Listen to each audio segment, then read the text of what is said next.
विजय और पराजय का निर्णय तो युद्ध के अंतिम दिन होगा हस्तिनापुर युवराज। नियम तो केवल युद्ध का मार्गदर्शन करते हैं। अंत में कौन कितनी सीमा में रहता है और किसे सीमा तोड़ने का दंड मिलेगा, ये तो समय ही बताएगा। उचित है वासुद, परंतु मैंने जो कारण गिनवाए, क्या उसका उत्तर किसी के पास है? अर्जुन, भीम, युधिष्ठिर, किसी के पास उत्तर नहीं है। उत्तर मेरे पास है दुर्योधन।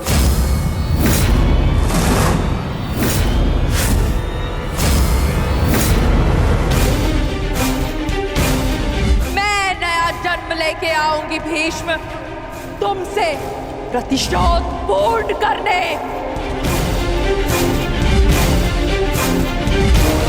देवी अंबा, प्रतीत होता है गांधारी नंदन युद्ध को भी युद्ध समझ बैठे हैं। युद्ध के पासे भले ही किसी एक के संकेत पे पड़ते हो, परंतु युद्ध के पासे कभी भी पलट सकते हैं।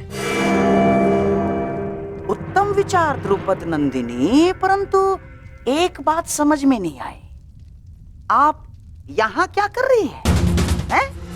यहाँ युद्ध के नियम बन रहे हैं, आभूषण नहीं। मेरे आभूषण मेरे अस्त्र है गांधार नरेश। रहा आपके प्रश्नों का उत्तर कुमार दुर्योधन, तो मैं आपको बता दूं कि पांडव पक्ष में आपके हर योद्धा की काट है। तुम्हारे कवच कुंडलधारी मित्र कर्ण का उत्तर है द्रोण शिष्य पशुपतास्त्र धारी कौन्तेय अर्जुन।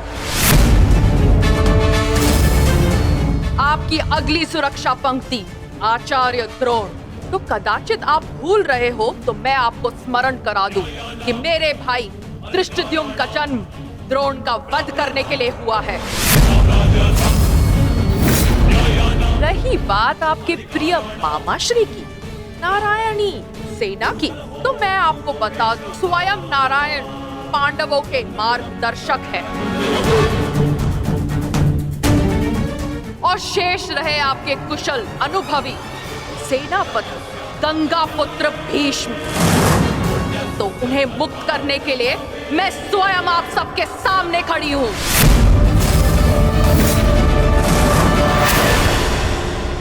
महाबली भीष्म को संसार भीषण से भीषण अपनी प्रतिज्ञा से जानते हैं, तो उन्हें यह प्रतिज्ञा भी निभानी होगी कि वो मेरे सामने शस्त्र नहीं उठाएंगे। तो कौरव दल स्वागत कीजिए पांडव पक्ष के सेनापति वीरांगना शिखंडिनी का। अद्भुत पांचाल कुमारी, अद्भुत। परंतु यह समय युद्ध की ललकार देने का नहीं है। यहाँ हम युद्ध के नियम निर्धारित करने के लिए बैठे हुए हैं, इसीलिए आप अपना स्थान ग्रहण करें। तो अब बिना किसी विलंब के युद्ध के नियम निर्धारित करने के लिए चर्चा की जाए। जैसे कि कुरुकुल की रीति रही है कि सदैव सबको समान अवसर दिया जाए, इसीलिए युद्ध के नियम निर्धारित करने के लिए भी हम कौरवों की तरफ से सभी उपस्थित महायोद्धाओं को नियमों का सुझाव देने का समान अवसर दिया जाएगा।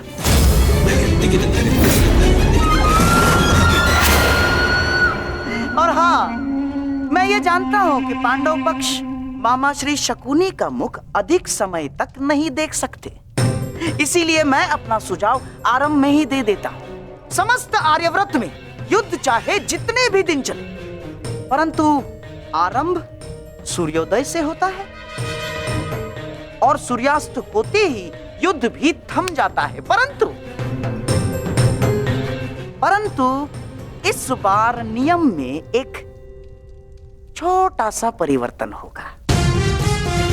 सूर्यास्त के पश्चात भी युद्ध पर विराम नहीं लगेगा, तब तक जब तक अंधकार इतना सघन न हो जाए कि योद्धाओं को मशाल के प्रकाश में भी कुछ दिखाई न दे।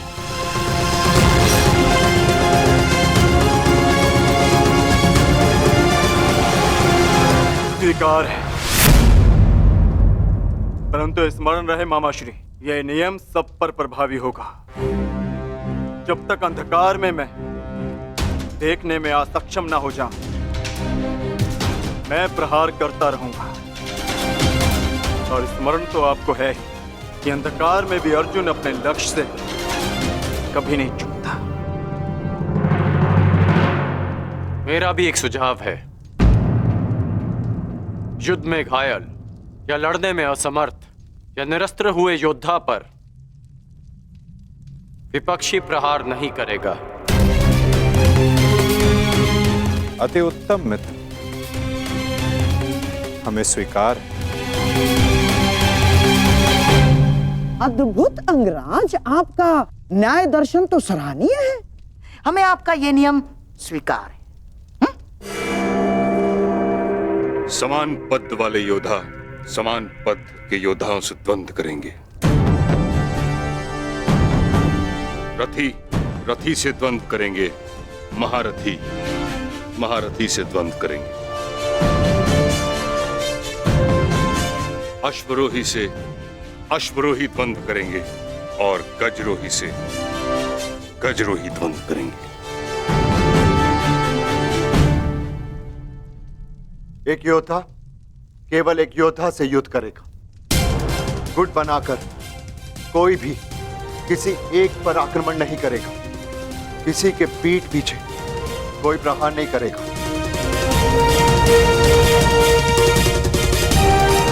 यदि विपक्षी ने पहले छल किया तो क्या प्रतिपक्षी को उसका उत्तर देने का अधिकार है?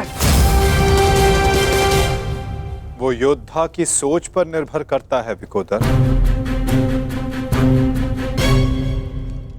एक महत्वपूर्ण नियम, इस युद्ध में वही योद्धा एक दूसरे का सामना कर सकता है जिसके पास समान रूप से अस्त्र, शस्त्र और शक्ति होगी। दुर्बल पर प्रहार करना निषेध होगा। और इस युद्ध में गदाधारी गदा युद्ध के नियम से और धनुर्धर धनुर्शस्त्र के युद्ध से युद्ध करेंगे। और सबसे महत्वपूर्ण नियम, इस युद्ध में किसी भी प्रकार का छल, कुचक या षड्यंत्र नहीं होगा। स्मरण रहे। हमें स्वीकार है।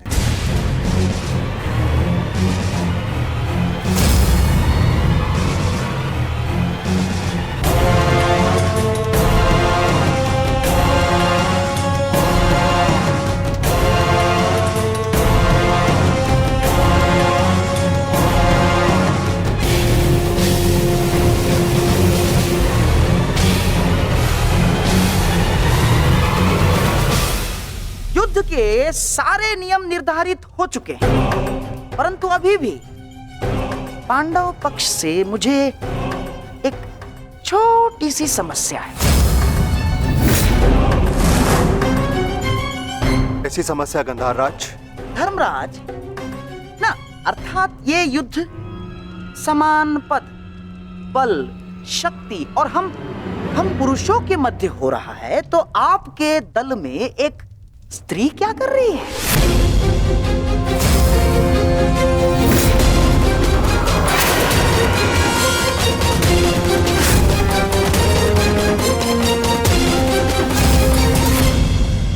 ना, पुरुषों के युद्ध में एक स्त्री का भाग लेना युद्ध के नियमों के विपरीत है धर्मराज। ये नियम आप जैसे द्रुत पुरुषों ने बनाए हैं, जो स्त्री को तुच्छ मानते हैं, केवल वस्तु मानते हैं।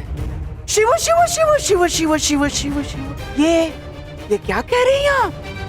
ये नियम तो स्वयं महादेव ने बनाए हैं। महादेव, आपको स्मरण है ना, जब देवी पार्वती ने असुरों का नाश करने के लिए माता काली का रूप धारण किया था, तो स्वयं महादेव ने भी उन्हें रोकने के लिए अपने बल का प्रयोग नहीं किया ना, अपितु वो स्वयं माता काली के समक्ष नतमस्तक हो गए। जब स्वयं ईश्वर इस नियम का पालन कर सकते हैं, तो हम तो केवल साधारण मनुष्य हैं। कोई भी पुरुष योद्धा एक स्त्री पर आक्रमण नहीं करेगा। यही युद्ध के आधारभूत नियमों में से एक है।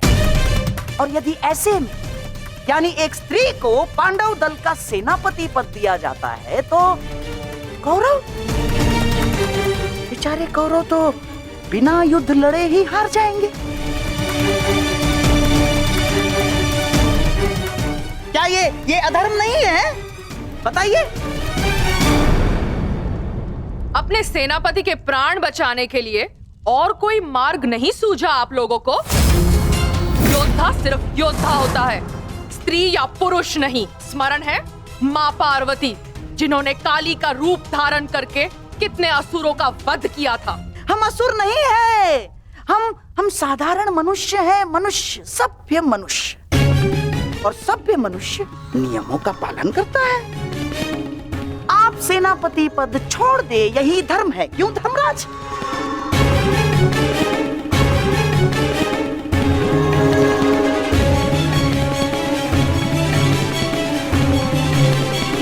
हाँ, तो सबके समक्ष युद्ध के सभी नियम निर्धारित हो चुके हैं। हाँ, परंतु अभी भी किसी के मन में शंका कुशंका हो तो यहाँ अपने विचार प्रकट कर सकते हैं।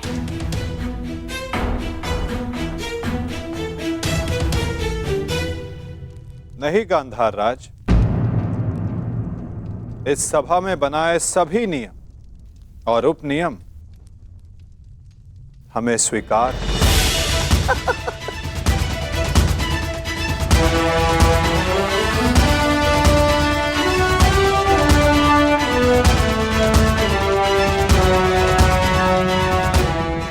प्रणिपात। प्रणिपात।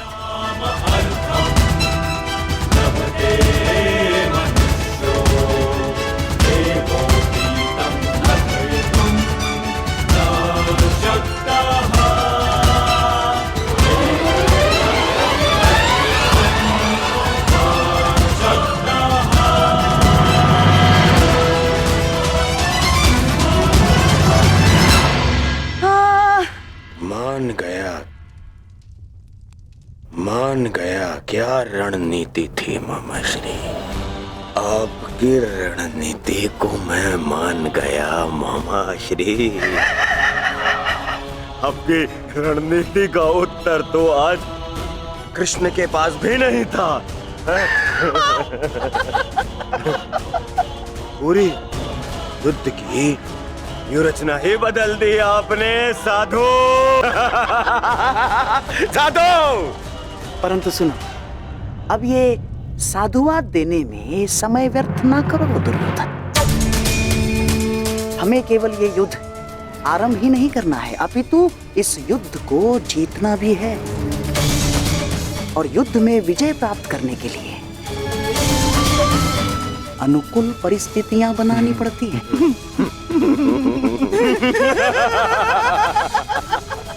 बहुत चतुर बन रहे थे ये पांडव, बहुत चतुर। परंतु अब इन्हें ज्ञात हो गया होगा कि इनकी हार निश्चित है। हमने जो चाहा वही हुआ है दुर्योधन।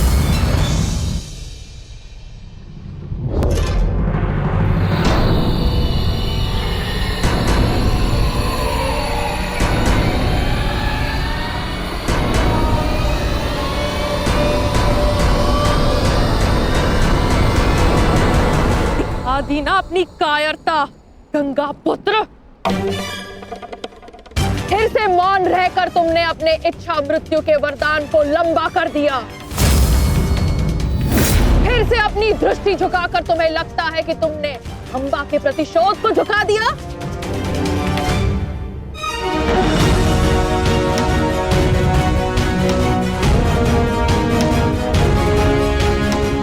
आज सिद्ध कर दिया तुमने कि जब अपने प्राणों का प्रश्न आएगा तो गंगा का बेटा भी अधर्म का मार्ग चुन सकता है। ये आशा तो माँ गंगा को भी आपसे ना होगी। ना मैंने नियम बनाए हैं,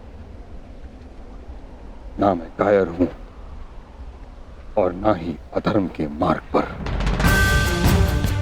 मैंने तुम्हें वचन दिया था अंबा देवी कि जिस समय मेरे जीवन का कोई उद्देश्य शेष नहीं रहेगा, मैं तुम्हें वो शक्ति प्रदान करूंगा कि तुम मेरे इस जीवन का अंत कर सको। अब वो समय आ गया है। तुम्हें कदाचित विश्वास न हो, परंतु मुझे आशा है कि कुरुक्षेत्र में तुम मुझे मेरे भार से मुक्ति दिला दो। वरदान से मुक्ति जो मेरे लिए श्राप बन गया है, उस मौन से मुक्ति जो पाप बन गया है भीष्म। मेरे अंदर कोई आशाएं शेष नहीं। यदि शेष है तो केवल इस युद्ध का शाप। आपको इतना व्यथित देखकर बड़ी शांति मिली गंगा पुत्र।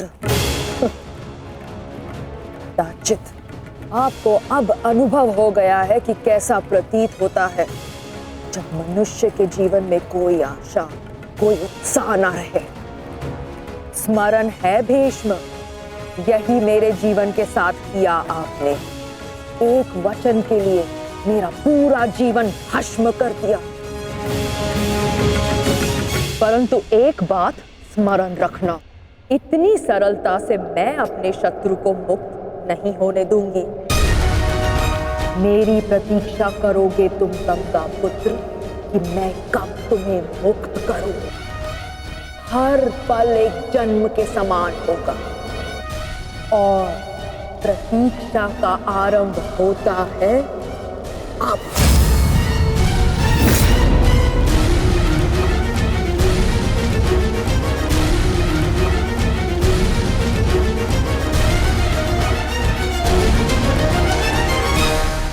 मैं उन्हें नहीं छोड़ूंगा ज्येष्ठ। उन्होंने हमारे साथ छल किया है।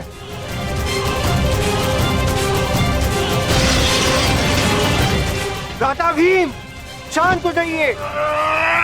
ठहरो भीम, ये मेरा आदेश है।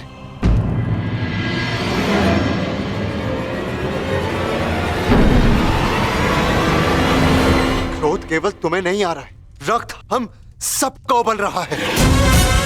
एक और हमारे ही मामा श्री को छल के कारण हमारे विरुद्ध युद्ध करना पड़ रहा है, और दूसरी ओर बड़ी ही चतुरता से उन्होंने शिखंडिनी को युद्ध से दूर कर दिया। यह समय क्रोध का नहीं, कर्म का है। इस समय कौरव सेना के पास 11 क्षणी सेना है और हमारे पास केवल 7। इस समय हमें हमारी शक्ति को एकत्रित करना होगा।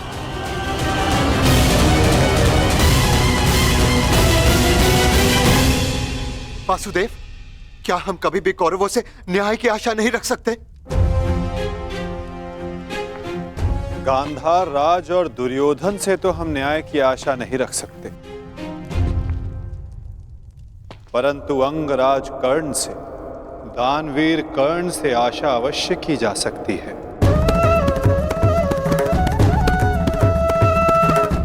कि वो युद्ध में न्याय का पालन करेंगे, अपने वचन दान का मान रखेंगे। हम सब ने देखा कि अंगराज ने कौरवों के पक्ष में होते हुए युद्ध के लिए कैसे न्याय संगत नियम बनाए। परंतु वासुदेव, वो दुर्योधन के विरुद्ध कभी नहीं जाएगा, और उस दुर्योधन से मुझे न्याय की कोई आशा नहीं। कायरों की भांति हमारी सैन्य शक्ति को छिन्न भिन्न करने लगा है। ज्येष्ठ, बहुत हो गई सभा, बहुत बनकर नियम, अब बस। अब समय आ गया है उस दुर्योधन को उचित उत्तर देने का। ठहरो भीम,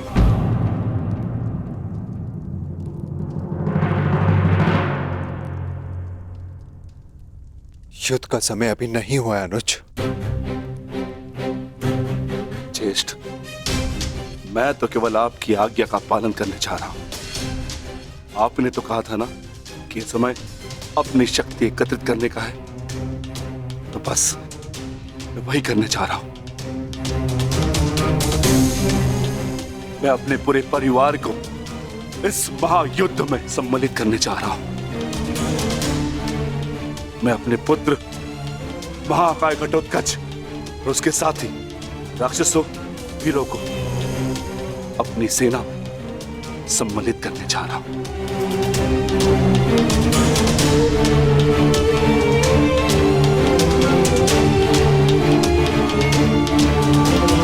तुम उचित कह रहे हो अनुज। तुम्हें शीघ्र अतिशीघ्र यहां से प्रस्थान करना चाहिए।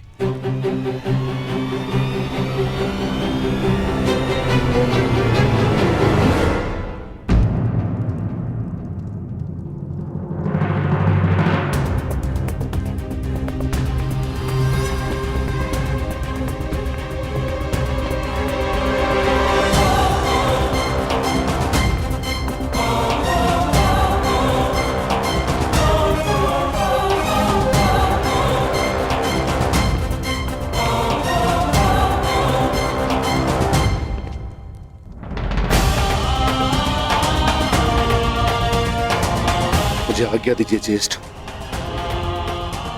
मैं प्रस्थान कर रहा हूं।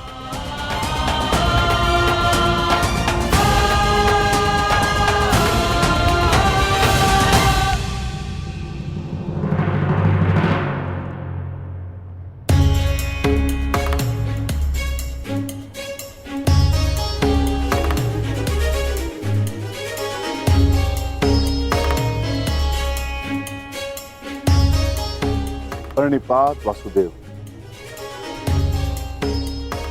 मैं अपने पुत्र को लेने जा रहा हूं, आशीष दीजिए।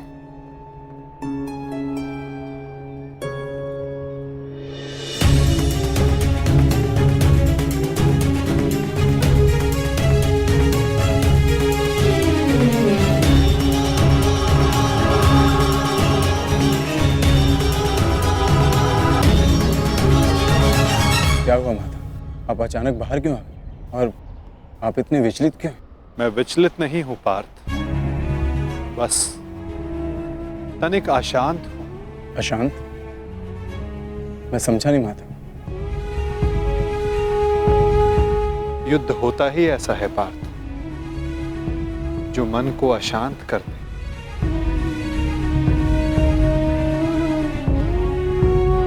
समय एक बहती धारा के समान होता है पार्थ।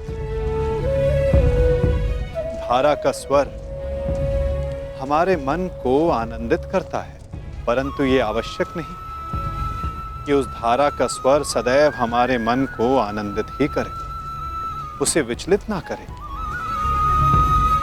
फिर ये विचलन क्यों माता?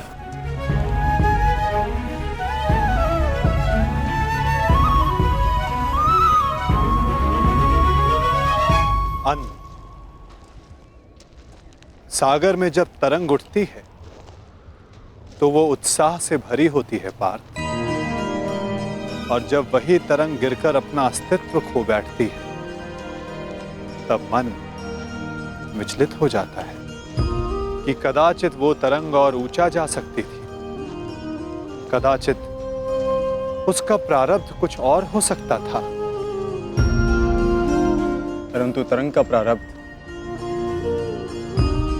ही उठना और गिर जाना है माता, है ना? तो फिर इसमें अशांत और विचलित होने की क्या बात है? तुमने सही कहा पार्थ, मुझे विचलित नहीं होना चाहिए, परंतु तुम बताओ कि तुम्हारा मन इतना अशांत क्यों है, इतना विचलित क्यों है? ऐसा कौन सा भाव है जो तुम्हें कष्ट दे रहा है? बोलो पार्थ। दानवीर कर्ण से आशा अवश्य की जा सकती है कि वो युद्ध में नियमों का पालन अवश्य करेंगे।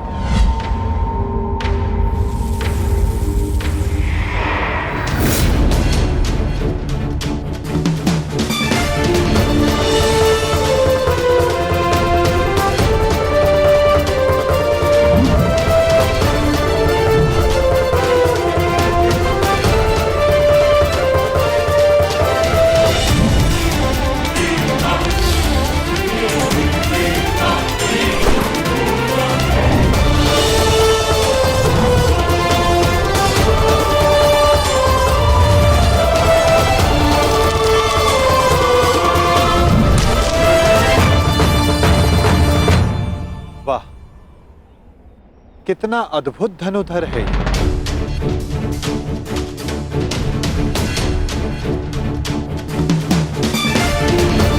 वासुदेव आप प्रणिपात। ये मेरा सौभाग्य है कि मैं आपसे टकराया।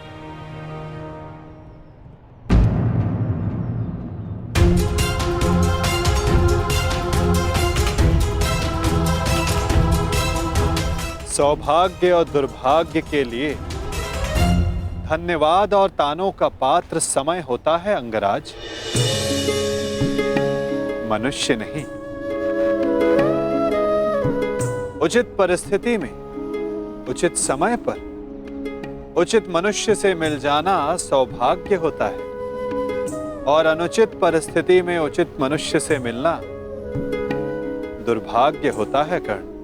आपका टकराना तो उचित ही होता है वासुदेव, इसलिए यह सौभाग्य होता है। आज्ञा दीजिए। प्रणिपात।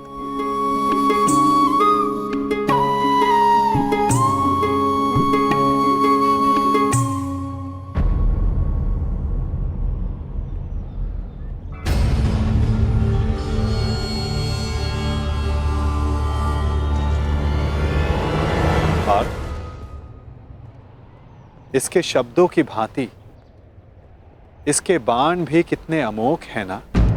शब्दों का तो ज्ञात नहीं, परंतु लक्ष्य भेद करने के लिए मेरे बाण कर्ण से अधिक शक्तिशाली और तीव्र हैं माधव, और ये बात आप भली भांति जानते हैं। आज किसी के शब्दों में धार दिखाई दे रही है पार्थ।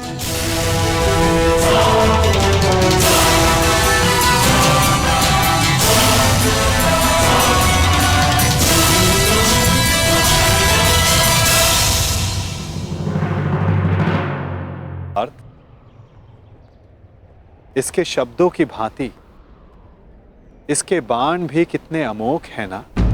शब्दों का तो ज्ञात नहीं, परंतु लक्ष्य भेद करने के लिए मेरे बाण कर्ण से अधिक शक्तिशाली और तीव्र हैं माधव, और ये बात आप भली भांति जानते हैं।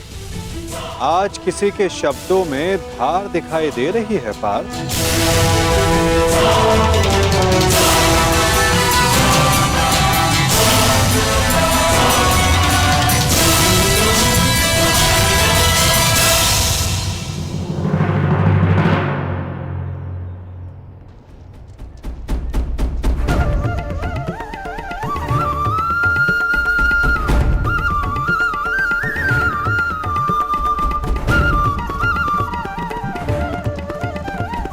अब बता भी दो अपने सखा को, ऐसी कौन सी बात है जो प्रतिपल तुम्हें और अधिक अशांत किए जा रहे हैं पार्थ। आप तो ऐसे कह रहे हैं माधव, जैसे कि आप तो कुछ जानते ही नहीं। कैसे जानूंगा, मैं कोई अंतर्यामी थोड़ी ना हूं। वाह माधव, जो संसार में कोई नहीं देख सकता उसे आप देख लेते हैं, जो सबके समक्ष है उससे अनजान होने का अभिनय करते हैं। आप भली भांति जानते हैं इस बात को कि मैं इतना व्यग्र क्यों हूं, क्यों आपके विचारों पर, आपके समय पर उसका अधिकार है। क्यों माधव, क्यों?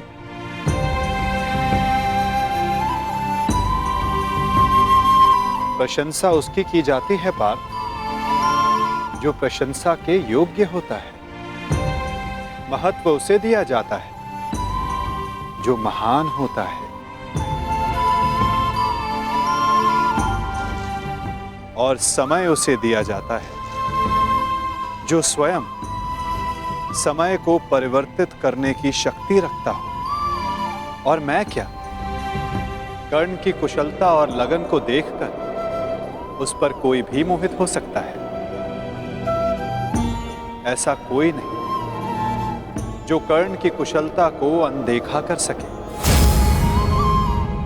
केवल उनके जो उसके प्रति ईर्ष्या रखते हैं। बस बस माधव, रुक जाइए।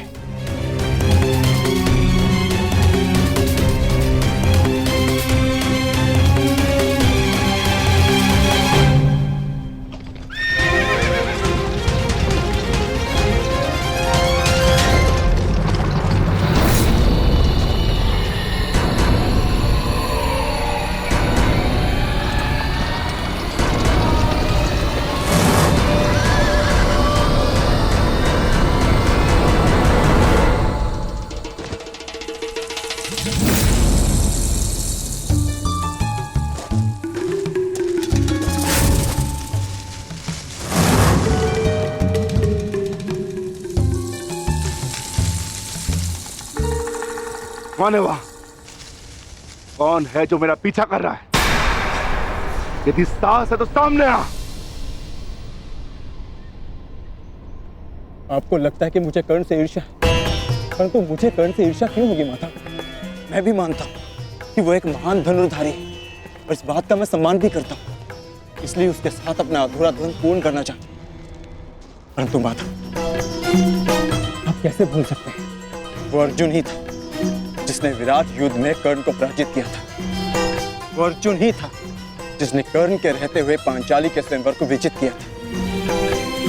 मैं स्वीकार करता हूं कि कर्ण एक महान योद्धा है, धनुर्धारी, परंतु मुझे आज तक उसने कोई अद्भुत बात नहीं दिखी।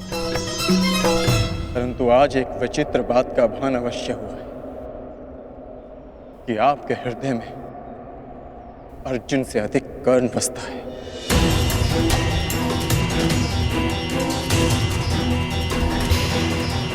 पार्थ, विराट युद्धगाह में तुमने नहीं, सूर्यास्त ने उसे परास्त किया था।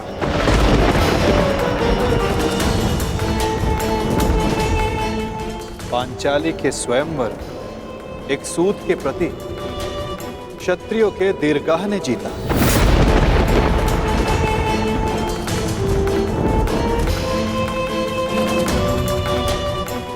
और रही बात मेरे मन में सम्मान की, तो पार्थ, मेरे मन में, मेरे हृदय में जितना सम्मान तुम्हारा है, उतना ही सम्मान अंगराज कर्ण का है। पार्थ,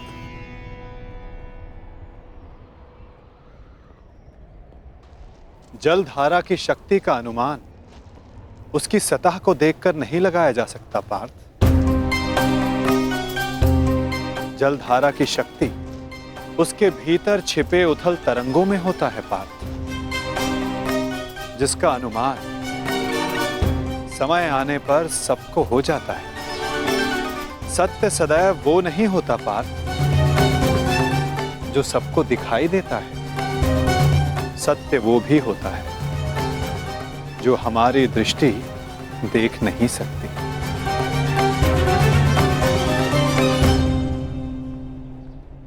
और बहुत शीघ्र तुम्हें उसका अनुमान भी हो जाएगा।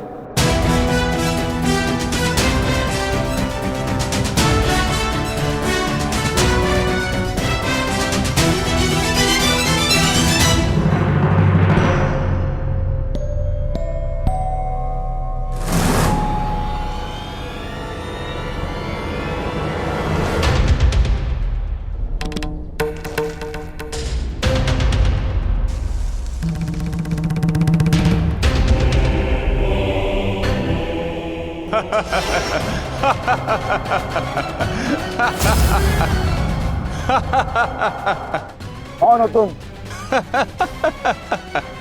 तुम्हें अनुमान भी है? किस पर हंस रहे हो? जानते हो मैं कौन हूं? मेरा नाम क्या है? बता दीजिए ना भद्र। आपका रूप देखकर तो भय लगता नहीं, कदाचित आपका नाम इतना भयंकर हो जिसे सुनकर मेरी हंसी चली जाए। तुम जानते हो मैं कौन हूं? यदि मैंने अपना परिचय दे दिया तो तुम श्वास भी नहीं ले पाओगे। और यदि मैंने आपके कर्मों का दंड दे दिया तो आप अपना नाम भी भूल जाएंगे भद्र।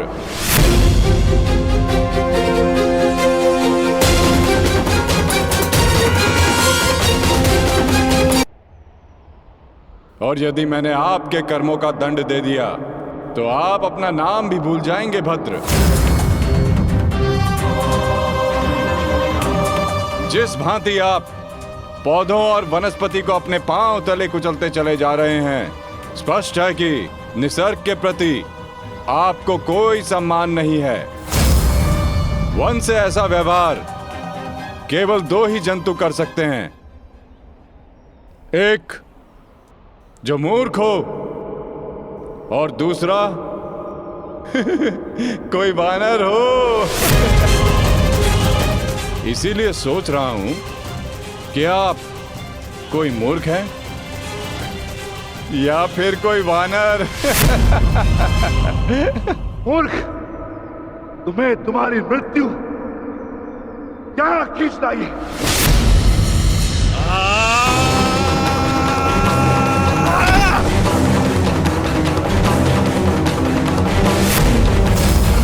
बड़ा चतुर बनता है। तुझे अभी मैं सिखाता हूं कि बड़ों के साथ कैसे व्यवहार करना चाहिए। कुछ भी सीखने के लिए मैं सदा प्रस्तुत हूं भद्र। आगे बढ़िए।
तुम साधारण मनुष्य नहीं हो सकते।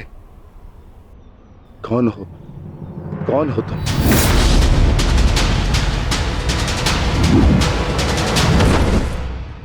कहा था ना, अपना परिचय देना भूल जाओगे। अब सुनो मेरा परिचय। मैं हूं बर्बरीक, घटोत्कच पुत्र बर्बरीक।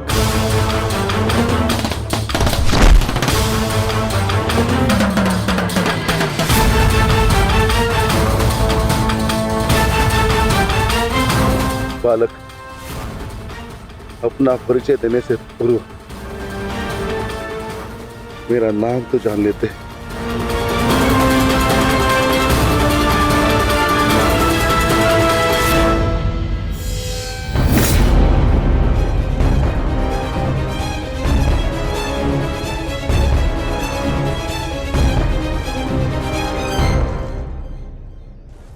क्षमा चाहता हूं माता, परंतु एक बात जानना चाहता हूं। ऐसा क्या है उस कर्ण में जो वो कर सकता है और वही सब उससे अधिक कुशलता से मैं कर सकता हूं? अवश्य पार्थ, अवश्य तुम कर सकते हो, परंतु कर सकने में और कर लेने में बड़ा अंतर होता है पार्थ। अर्थात?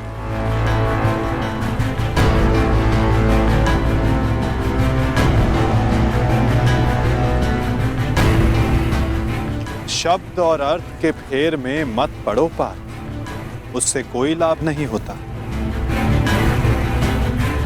नहीं माता, लाभ है। बहुत गुणगान सुन लिया कर्ण का। आज तक मैंने आपकी हर बात आंख मूंद कर मानी है, परंतु आज मुझे साक्ष्य चाहिए, प्रमाण चाहिए कि कर्ण श्रेष्ठ क्यों है। तुम्हें पूर्ण विश्वास है पार्थ कि तुम प्रमाण पाना चाहते हो? हाँ माधव। ठीक है अर्जुन, मैं तुम्हें सिद्ध करके दिखाता हूं। कदाचित उसके पश्चात तुम्हें विश्वास हो जाए। यदि फिर भी विश्वास ना हुआ तो?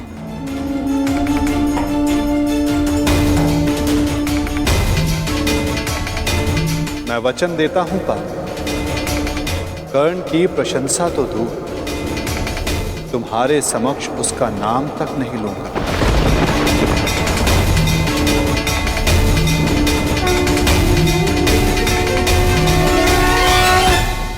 आज मुझे साक्ष्य चाहिए कि कर्ण श्रेष्ठ क्यों है। मैं तुम्हें सिद्ध करके दिखाता हूं, कदाचित उसके पश्चात तुम्हें विश्वास हो जाए। यदि फिर भी विश्वास ना हुआ तो? मैं वचन देता हूं पार्थ, कर्ण की प्रशंसा तो दूर, तुम्हारे समक्ष उसका नाम तक नहीं लूंगा। मैं परीक्षा के लिए तैयार हूं।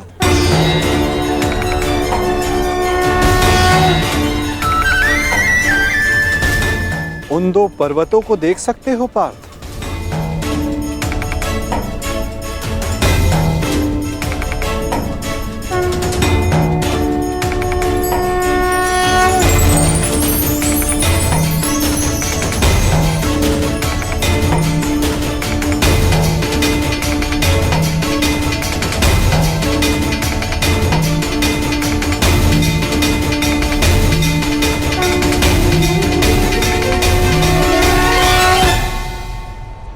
स्वर्ण पर्वत?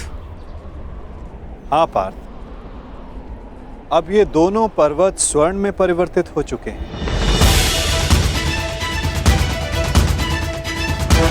अति सुंदर।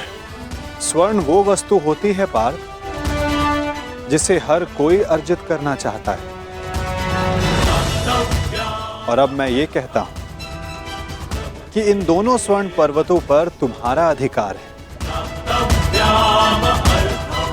और मैं ये चाहता हूं कि इन दोनों स्वर्ण पर्वतों को समान मात्रा में बांटकर इन ग्राम वासियों में दान कर दो। परंतु पार्थ, एक बात का स्मरण रखना, इन पर्वतों का सारा स्वर्ण दान करना होगा। स्वीकार है तुम्हें?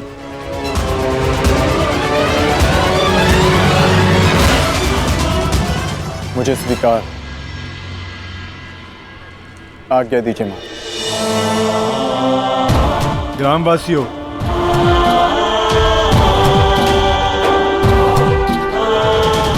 मैं पांडु पुत्र अर्जुन ये घोषणा करता हूं, ये दोनों स्वर्ण मेरु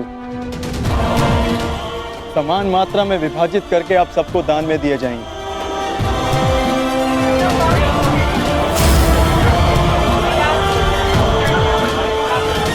इसलिए आप एक पंक्ति में खड़े हो जाएं और अपना अपना भाग लेकर आगे जाएं। और विश्वास रखिए, सबको समान मात्रा में स्वर्ण मिलेगा। पांडु पुत्र अर्जुन के, पांडु पुत्र अर्जुन के, पांडु पुत्र अर्जुन के, पांडु पुत्र अर्जुन के।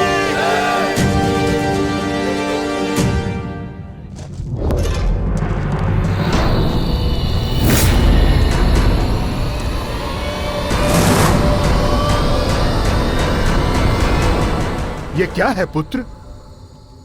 अब कौन सी समस्या उठा लाए अपने कंधे पर? हाँ बार्बरिक, कौन है ये? और इनकी ये दशा किसने की? चिंता ना करो माता, ये केवल मूर्छित ही हुए हैं। परंतु कैसे? बस ये मुझे चुनौती देने की भूल कर बैठे। मुख से तो ये मूर्ख नहीं लगते, पर कार्य मूर्खों वाला कर बैठे।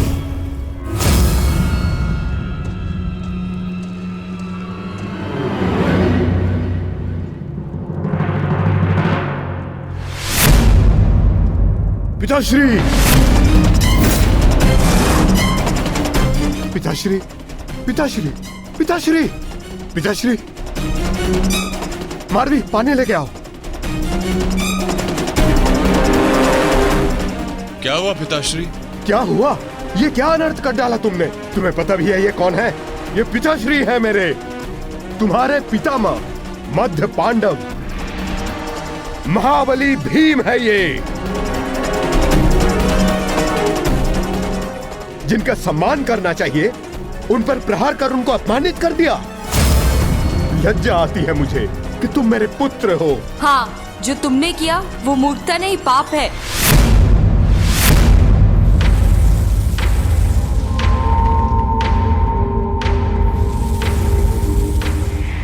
रुको,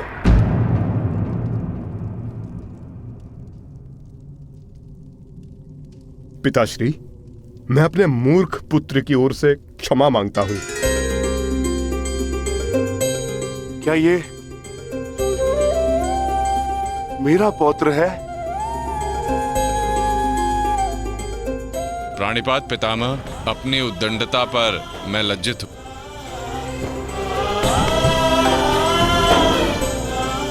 और मैं गर्वित हूं कि तुम मेरे पौत्र हो।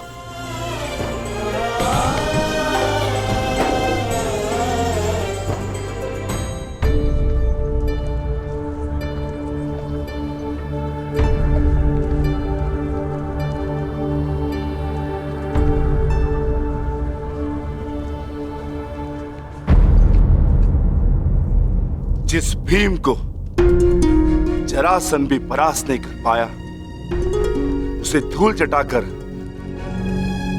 बार्बरिक ने यह सिद्ध कर दिया वो कुशल योद्धा है। मैं बहुत प्रसन्न हूं ये जानकर कि तुम्हारी धमनियों में मेरा रक्त बह रहा है। जीते रहो पुत्र। आज बहुत समय के पश्चात तुमसे द्वंद्व करके मुझे बहुत आनंद आ गया। परंतु पिताश्री, आपके यहां आने का प्रयोजन क्या था? प्रयोजन है पुत्र, और वो प्रयोजन तुम्हें और बार्बरिक को सिद्ध करना होगा। आदेश दीजिए पिताश्री।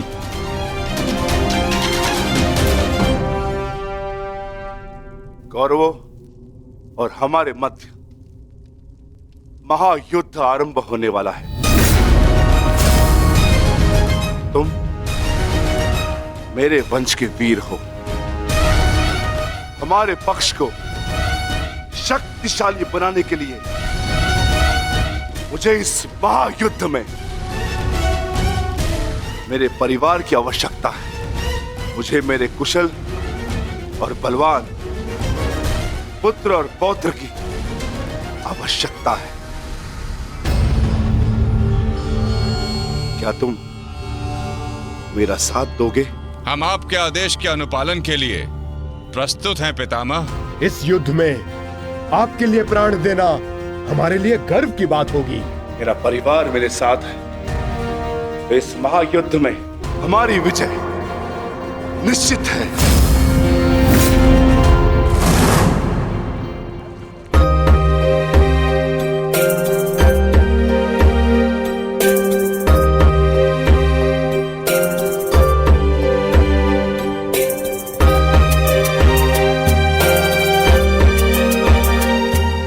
ये लोग तो पहले भी अपने भाग का स्वर्ण ले चुके हैं।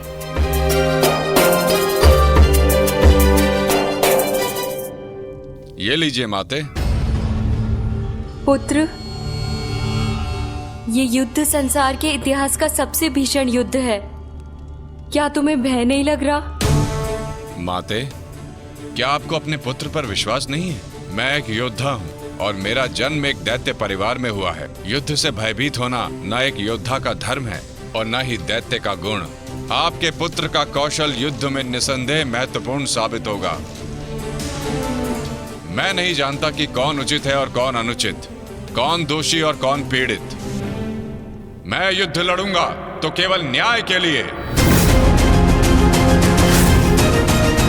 अपने रण कौशल, प्रतिभा और साहस से सबको आश्चर्यचकित कर देगा आपका पुत्र। मुझे तुम पर गर्व है पुत्र।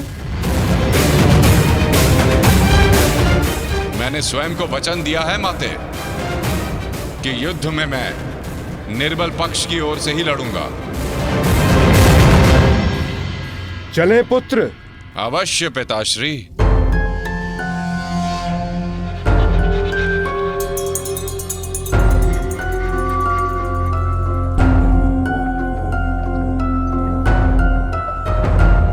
रुक जाइए, थोड़ा विश्राम करते हैं।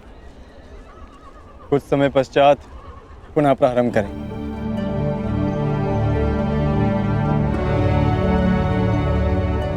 क्षमा चाहता हूं माधव, परंतु मैं ये जानना चाहता हूं कि आपकी ये परीक्षा कब समाप्त होगी।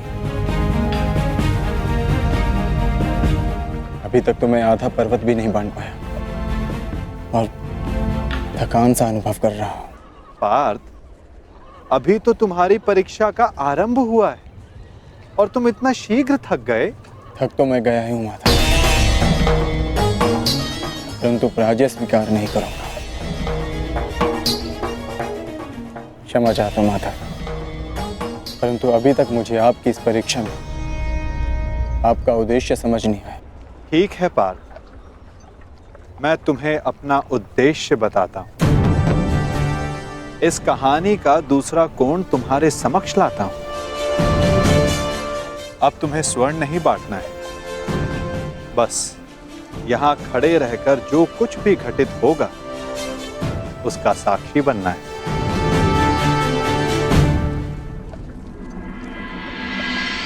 दिव्य दृष्टि से बाण शक्ति से जीते ये सारा रण, शांत चित्त धरे आत्मबल भरे जीते हर बाधा गण। सूर्य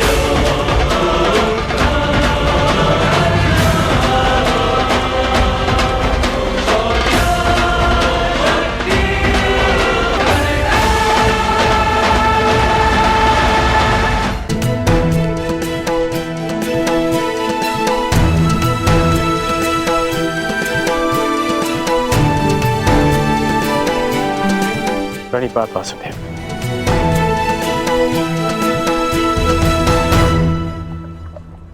आदेश कीजिए कि कैसे आपने मुझे स्मरण किया।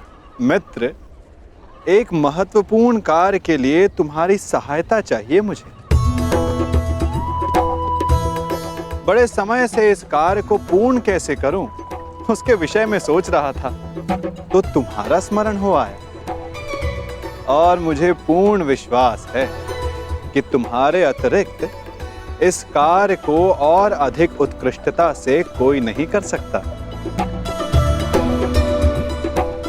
ये मेरा सौभाग्य है कि आपने मुझे अपना मंतव्य पूर्ण करने के लिए योग्य समझा। वो तो स्वर्ण पर्वत देख सकते हो मित्र।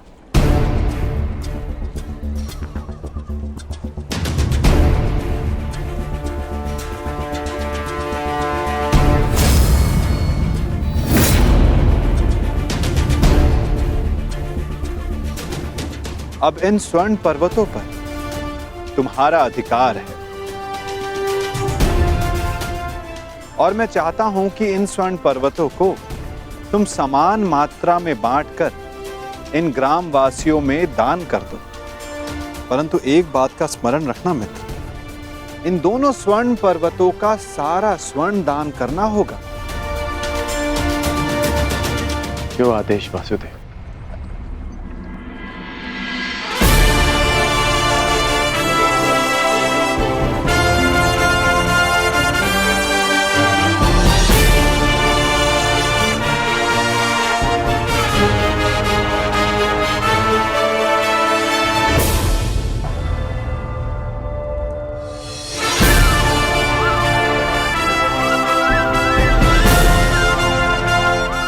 मैं सभी ग्रामवासियों से निवेदन करता हूं कि ये दोनों स्वर्ण पर्वत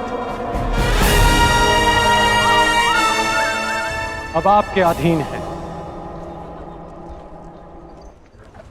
आप सब जाकर इस सारे स्वर्ण को आपस में समान भाग में बांट लें।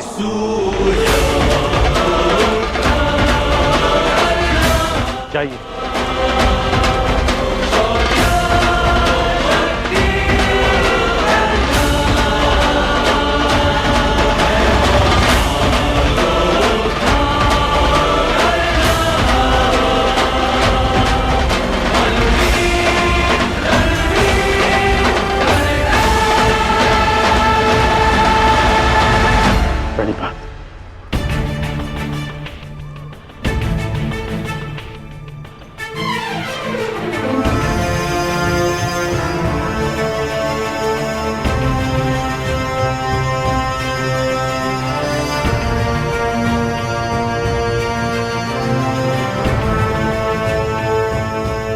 तुम्हें ये स्वर्ण इन ग्राम वासियों में बांटना था, परंतु तुम भी इन ग्राम वासियों की भांति ही स्वर्ण के प्रति आकर्षित हुए। कदाचित तुम स्वर्ण को ऐश्वर्य और सम्मान प्राप्त करने की वस्तु समझते हो। तुमने अपने अनुमान से इस स्वर्ण को इन लोगों में दान किया, परंतु तुम्हें इसका ज्ञात नहीं था कि किसको कितनी आवश्यकता है। और कर्ण के मन में इस स्वर्ण को लेकर कोई आकर्षण, कोई लालच नहीं था पार्थ। और ये सब ग्रामवासियों में दान करके वो वापस लौट गया। पार्थ, जिस पर दान करने का उत्तरदायित्व हो, उसके मन में वस्तु के प्रति लोभ नहीं होना चाहिए।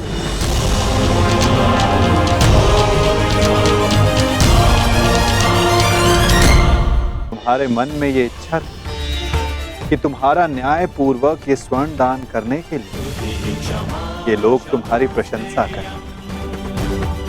और कर्ण के मन में केवल कर्म करने की इच्छा थी पार्थ, फल पाने की नहीं। ये वितरांग गुण, ये विरक्ति मनुष्य का लक्ष्य पाने की, उसका दान करने के संकल्प को दर्शाता है। एक समय था पार्थ कि तुम केवल चिड़िया की आंख को देखते थे, परंतु आज तुमने केवल चिड़िया की आंख को नहीं, पूरी चिड़िया को देखा। उसकी चाह पूर्ण करने की राह को देखा। और यही अंतर है तुम में और कर्ण में पार्थ। वही अंतर जो एक सामान्य मनुष्य और विशेष मनुष्य में होता है। मैं आपका तात्पर्य समझ गया माता, और ये भी समझ गया कि आपके हृदय में कर्ण का स्थान मेरे स्थान से ऊपर क्यों है। नहीं पार्थ, ऐसा नहीं है। तुम भी मेरे लिए अत्यधिक प्रिय हो, परंतु जैसा कि मैंने पहले भी कहा, जितना प्रेम, जितना सम्मान मेरे हृदय में कर्ण के लिए, उतना ही प्रेम, उतना ही सम्मान तुम्हारे लिए भी मेरे हृदय में है पार्थ। परंतु कर्ण के प्रति मैं तुम्हारा दृष्टिकोण बदलना चाहता हूं। जिस प्रकार, जिस दृष्टि से मैं कर्ण को देखता हूं, उसी दृष्टि से तुम्हें भी दिखलाना चाहता हूं पार्थ। मैं तुम्हें केवल ये बताना चाहता था पार्थ कि क्यों कर्ण को दानवीर कर्ण के नाम से जाना जाता है।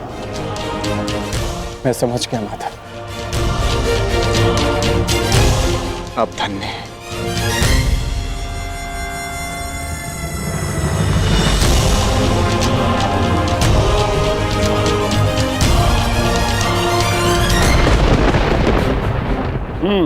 बड़ा दानवीर है ये कर्ण वासुदेव। आपकी परीक्षा तो पूर्ण हो गई, अब मेरी बारी। अब मैं बताऊंगा कि दानवीर होने के नाम पर कितना बड़ा ढोंग कर रहा है ये कर्ण। अब केवल अर्जुन को ही नहीं, पूरे संसार को ज्ञात होगा ये सूर्यपुत्र कर्ण कितना महान दानवीर है।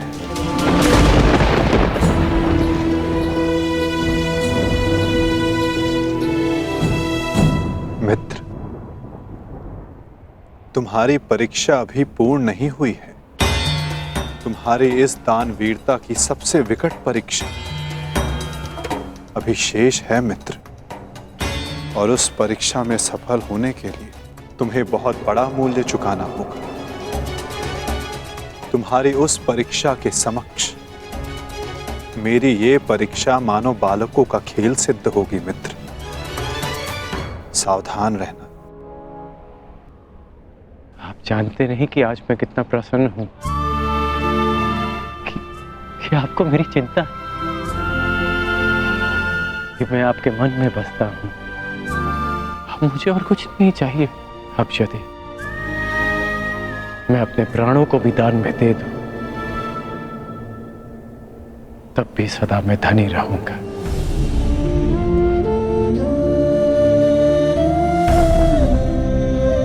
बड़ी बात वासुदेव।